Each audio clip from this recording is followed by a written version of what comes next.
What's up guys, Cloudie here checking in from the America server, and the second update of October has hit the servers today. We have gone through an emergency and then extended maintenance, so let's just see what the game has to offer us other than a lot of crashes and bugs so far. So let's see. Of course, as hinted or advised by Vespa, we are getting Rebel Claws now, the new protagonist of the game it seems. He comes with a step-up summon and a new limited costume, which doesn't look too bad. I kind of like it actually better than the dark one, but your mileage may vary. Let's see what else we have in the patch. Halloween related costumes, you can see which the new ones are. I personally like Polish the most, and I thought Juno would be cool, but in game she was a bit of a disappointment to me. Also, I was kind of looking forward to see Nyla without the weapons, but you can't seem to hide them. Uh, but well, you might like them. Check them out in game. I would advise you to do that and then see if you want to get them or not. Let's see what else. We are receiving a special dungeon for Klaus, explaining the story before the events of chapter 10, like in between chapter 9 and chapter 10, and how he gets to travel with Maria and all. You will be receiving a bunch of keys every day, which you can use to do the story dungeon itself. There is more of it in the event section, we'll get back to that. Let's see, they have changed the background of our world, that's like okay. And there is a new item which they have added, and this is now obtainable from one of the events, the bingo events. We'll get back to that in the event section. Now there is the unique weapon awakening stone and the unique treasure awakening stone. So this is like a selector for a unique weapon or unique treasure that you can use for upgrading, as it shows in the example here. Now they don't write it here, but in the event section they do. That you can actually use these for NPC heroes as well, especially the unique weapons one, which is pretty big. So I would advise you guys to be like patient with those and actually do for the unique for the NPC heroes, because those have the most value. Those are the hardest to obtain. But okay, moving on, let's see. So some improvements to the Dragon Coin currency. The field raids will be giving more now, and you will get some materials for item crafting. So this helps you to catch up with the older type of gears before you move on to the endless farm that is Techno Magic. And then there is Challenge Rage, which is the next solo raid announced. This will of course be in November. Yeah, that's there. And then there are some modeling fixes and display issues being fixed.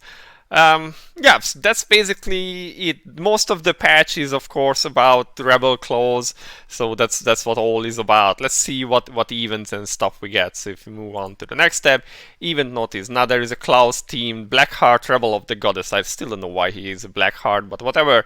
He is not evil, I thought. So this is a login event. If you log in for 7 days, each time you receive one of these gifts, at the end there is a random soulstone ticket. But until then, there is like a slate of trial. There is a unique gear. Not bad at all, and you have time until the 10th of November. So don't miss out on it. That's pretty easy to do. The other thing is the Halloween bingo event, which means that every time you spend 20 stamina, you get 1 key, and you can get 25 keys a day. So that's like what, 500 stamina to spend? Yeah. So if you spend 500 stamina a day, you get 25 keys, and you can use those to get these bingo lines. I actually never played bingo, so it will be interesting. Now, one thing they say here in the description, that if you use the open 10 option and you are already at like 3 or 4 lines, and then you complete 5, the board will reset, and you will still open 10 of these numbers. So seems like you have to be kind of careful with using the open 10 one. So this is what they describe here. Yeah, because you lose those extra ones, so you kind of don't want to do that, because the rewards are given based on how many times you reset the board. So let's just go to that. So you can see when you get 1, 3, 5 lines, and after you get 5, the board resets. and you get these rewards for the lines themselves and for the resets. For the resets, you get these new stones, the unique weapon stone, the unique treasure stone, another unique weapon stone, and then there is a unique treasure and the unique weapon awakening transfer ticket. So that's pretty nice. They also sell extra keys for 1,000 rubies each, so you can buy 10 of them for 10k. Hopefully you can complete 10 resets with just the base stamina rewards, but yeah, kind of have to be careful with that open 10 option, because you might lose some of your keys that way. So yeah, have to be careful with that. And yeah, here they describe that unique weapons and treasures, including NPC heroes and new heroes. So I would definitely use this on an NPC hero, but your mileage may vary again. Let's see, and then there is hero in double kinship rate, which is, yeah, it's alright. If you need more heroes, then this is pretty good. And rune preserve cost discount. I never really understood this, but I don't really mess around with my runes, especially now that you can have more rune pages in your unique weapons, so that's kind of cool. Okay, what else? We have a Halloween costume tournament event. Basically, you need to guess which costumes will be picked by the most people, and the ones getting the most rewards will be, so the most votes will be awarded. So if you participate, you will get one of these all-in-one summon tickets and the Halloween accessory box. And if you guess right who the first 3 are, then you get a unique weapon ticket. I mean, it's like just filling in a form, and you may get lucky, you may not get lucky. Yeah, whichever. So worth filling in just for that box, I guess. Well, this is like the normal ticket. You get 3 of them actually. That's not too bad, but would have been nice if it was the 10+1, but maybe that's too much to ask for. Let's see. So yeah, we have Rebel Close here, the new hero, of course. Without going into too much detail, you get him after the story dungeon. Let's see, his skills seem to be, his S2 is like a nerf chase. He doesn't get full CC immunity, it's just reduced, but he does get attack speed, he gets attack with a unique treasure, he can get crit damage on it from a perk. Now his main stuff seems to be that with his S4, if his penetration goes above 1k, then he will essentially ignore defense on all of his attacks. And that's pretty huge, because ignore defense is one of the strongest skills in the game. For many fights, you cannot reduce the boss's defense, or even when you can, just ignoring it right out is like very powerful. And 1k penetration is not too hard, especially because he gets it from his unique weapon too. Where was his unique weapon? Whatever, maybe it's lower. Yeah, it's lower. Now at base it's like 200, but at 5-star it gives him like 500 penetration, and being a warrior he gets like 150 baseline, I think, so that's like 600 plus already. And you then can put him together with a May or like Fallen Frey, and there he goes. Without having spent any stat lines, he's now ignoring all defense on all of his attack. So yeah, pretty good. Pretty good, I think. We have to wait until we see how his stuff scales. My guess would be that based on his tier 5 dark, he will be very good at Eclipse and maybe Escalon, where he might work also very well. Probably not so much on world bosses, because those are about already taking increased damage during the down phases, and not so much in between. We'll have to see about that. So yeah, I wouldn't quite rush it to invest in him just yet. Give some time to the people who will invest in him anyway, and to give some testing, see how his abilities scale, and then we will see for the rest. Don't want to go into too much detail here about him just yet. On paper he looks pretty good, so that's all about him so far. And then of course there is the special dungeon. So there are 4 different dungeons telling you about the story of Cloudie, and you need these entry tickets that will be given every day.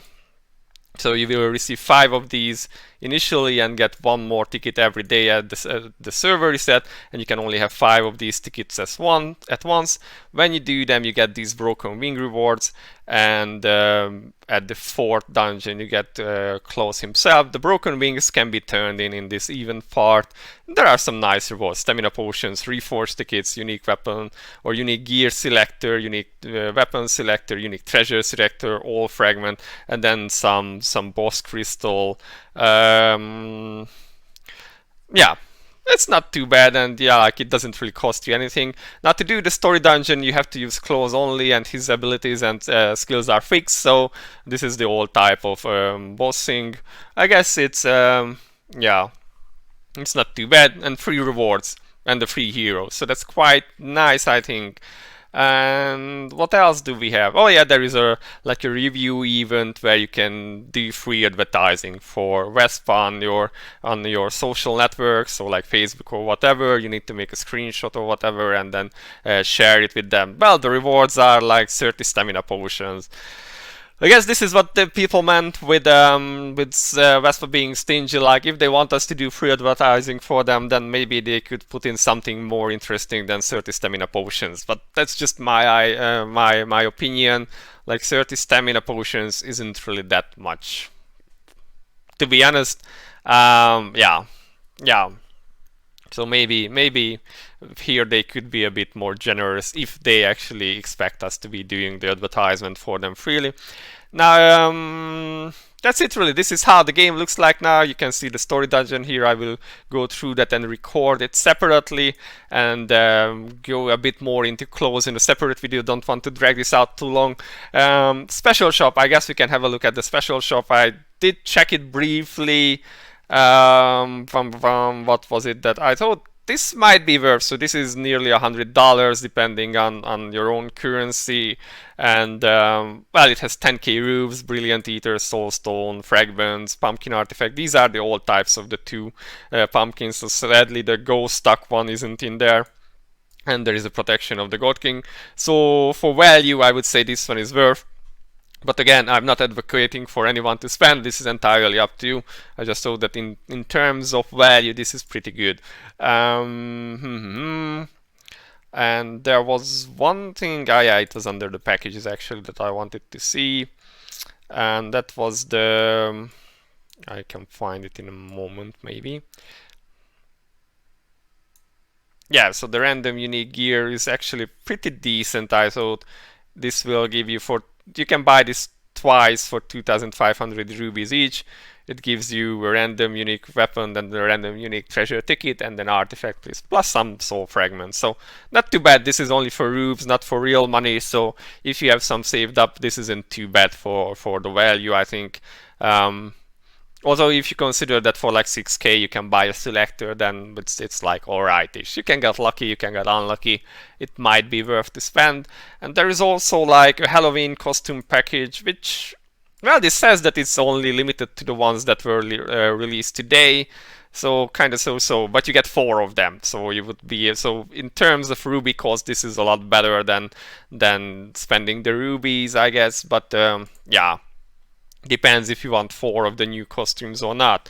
Some of them are pretty nice, some of them are so up to you guys. So yeah, that's it for the patch notes, guys. I'm gonna get around to do first look at Klaus, going into his skills and unique treasures and weapon and whatnot, but don't want to go into it too deep yet because we need to wait for some testing actually, and we will of course also look at his story dungeon. So yeah, that's been it, guys. Let me know in the comments below how you feel about the patch. And this has been Cloudie for now. See you in the next one. Bye bye.